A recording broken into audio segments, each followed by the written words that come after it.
Buenos días, Ecomundo, ojalá 4RD, viernes 9 de diciembre.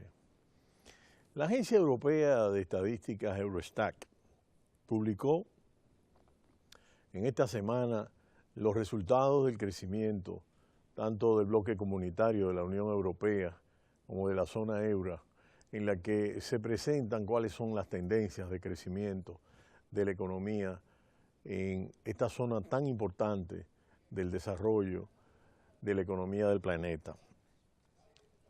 Para todo el bloque comunitario de la Unión Europea se estima, de acuerdo a esta cifra de Eurostat, un crecimiento de 0,4% en el tercer trimestre del año, comparado con los 3 meses anteriores, lastrado por el débil desempeño de la economía alemana, que es el motor de la economía de la Unión Europea, como hemos explicado. De acuerdo a este informe, puesto a circular por esta Oficina Estadística Comunitaria, en la zona euro el Producto Interno Bruto se incrementó un 0,3% a nivel trimestral, es decir, que hay una diferencia entre el 0,4% de la Unión Europea y la zona euro 0,3%. Y comparado con el año anterior, en el caso de la zona euro, el PIB se incrementó 1,9% en la Unión Europea y 1,7% en la Unión Monetaria de la zona euro. En todos los casos, las cifras repiten el resultado registrado en el segundo trimestre del año. Alemania, la primera economía de la Unión Europea, anotó un crecimiento trimestral de apenas 0,2%, comparado con el 0,4% en el segundo trimestre y 0,7% en el primer trimestre. Mientras Francia e Italia crecieron 2 décimas más que en el segundo trimestre, pasando de un comportamiento negativo en el caso de Francia a un crecimiento de 0,2% en el caso francés y de un alza de 0,1% a 0,3% en el caso italiano. Es decir, estamos hablando de que la segunda y la tercera economía de Europa están a un nivel prácticamente próximo a un nivel de 0% y en el caso de Alemania 0,2%. Entre las principales economías europeas, España obtuvo el crecimiento más expansivo de 0,7% a nivel trimestral, una décima menos que en los 3 trimestres precedentes. En el conjunto de la Unión Europea, el principal crecimiento se observó en Croacia con un 1,7%, seguida de Eslovenia con un 1%, Grecia y Portugal 0,8% ambos. Lituania tuvo el menor crecimiento de 0,1%. El elemento que más contribuyó para el avance de la economía europea en el tercer trimestre fue la del incremento del consumo de los hogares en 0,4% en el conjunto de los 28 estados miembros de la Unión Europea y 0,3% en la zona euro. La formación de capital fijo se incrementó de 0,2% en ambos grupos de países, luego de alzas de 1,1 y 1,2 respectivamente en el segundo trimestre. También los saldos de exportaciones e importaciones fueron peor en el tercer trimestre frente a los 3 meses precedentes. Las exportaciones se incrementaron 0,1% tanto en la Unión Europea como en la Unión Monetaria de la zona euro, comparado con el 1 y 1,3% de forma respectiva, mientras en tanto las importaciones se incrementaron 0,2% en los dos grupos de países, luego de 1,3 y 1,2%. Quiere decir que el crecimiento tanto de la Unión Europea como de la zona euro sigue siendo una tendencia de lento crecimiento. El Banco Central Europeo en el día de ayer decidió inyectar $500 millones de euros más, de manera de continuar estimulando a la economía europea, presionado sobre todo por la crisis en Italia y el bajo crecimiento económico. Y este es uno de los aspectos que hemos venido tratando en Ecomundo.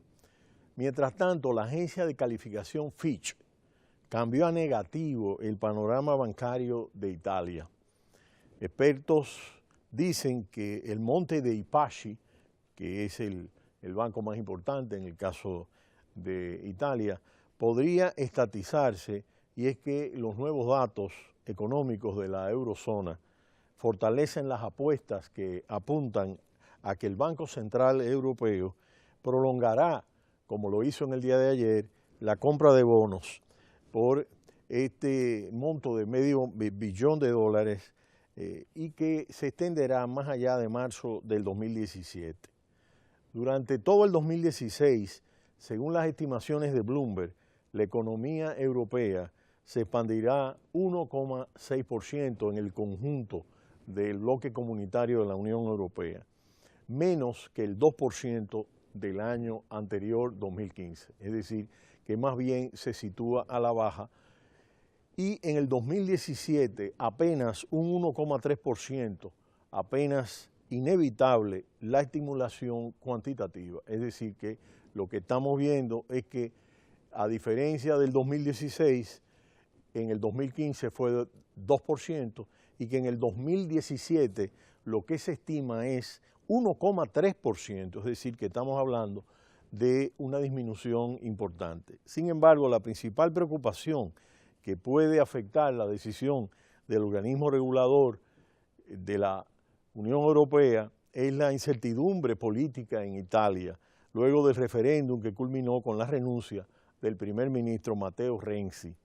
Existe la incertidumbre sobre las alternativas abiertas, pero algunos destacan la posibilidad de adelantar las elecciones para el mes de febrero, aunque se prevé la posibilidad de un gobierno técnico que pueda impulsar la reforma electoral para poder hacer avanzar las elecciones y que puedan llegar al término que estaban establecidas originalmente del 2018.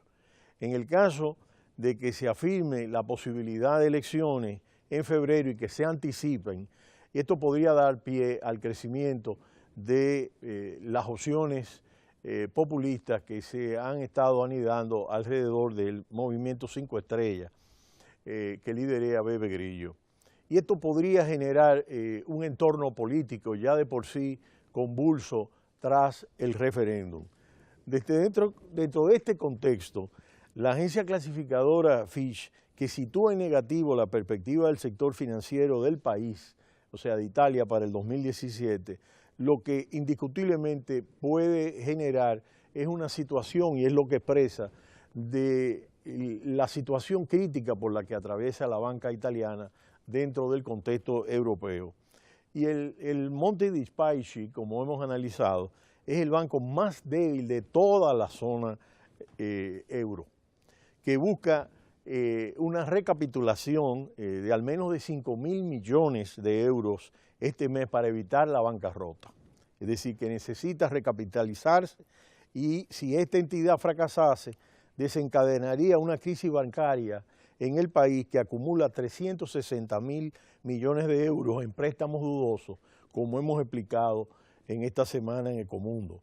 El banco enfrenta una semana decisiva, donde los acreedores acordaron a principios de semana canjear 1.020 millones de euros de notas subordinadas para acciones, un cuarto del total de 4.300 millones de euros de la deuda ofertada, pero la clave sigue siendo el compromiso de los inversionistas mayores. JP Morgan y Mediobanca, de acuerdo a fuentes de entero crédito, cancelaron el acuerdo tras el referéndum, citando la cláusula de condiciones negativas de mercado. Tal parece, de acuerdo a los especialistas, que la posibilidad de encontrar una solución natural en el mercado es baja en la actualidad. En esta situación, la única salida puede ser la ayuda estatal o del Banco Central Europeo. De hecho, el gobierno italiano podría ceder a comprar el paquete controlado en la institución por más de 2.000 millones de euros. En este escenario se trataría de una nacionalización de facto con una fuerte presencia del Estado que puede atraer a otros inversionistas y permitir completar la transacción. Por otro lado, se destaca que el presidente del banco Mortelli, del Banco dei Paschi, estuvo en Frankfurt para conversar con funcionarios del Banco Central Europeo sobre opciones para el rescate. A principios del año se activó un nuevo sistema europeo, y este es el aspecto crítico, para liderar con los bancos fallidos, pero hasta la fecha no se han puesto a prueba. Y este es el primer caso, el del Monte dei Paschi, porque simplemente no se deja que Italia rescate al Monte dei Paschi. Si lo hiciera, quebrantaría la legislación de la Unión Europea y la Comisión Europea podría llevar a Italia ante el Tribunal Europeo de Justicia, que podría ordenar al país devolver la ayuda estatal que hubiera dado al banco. Según las nuevas normas con las que se pretende impedir que los gobiernos utilicen dinero de los contribuyentes para ayudar a los bancos con problemas, las entidades deben imponer primero pérdidas a un conjunto de bonistas y solo después se puede inyectarle dinero público en ellos. Finalmente, la pregunta es, ¿y por qué no se hace eso?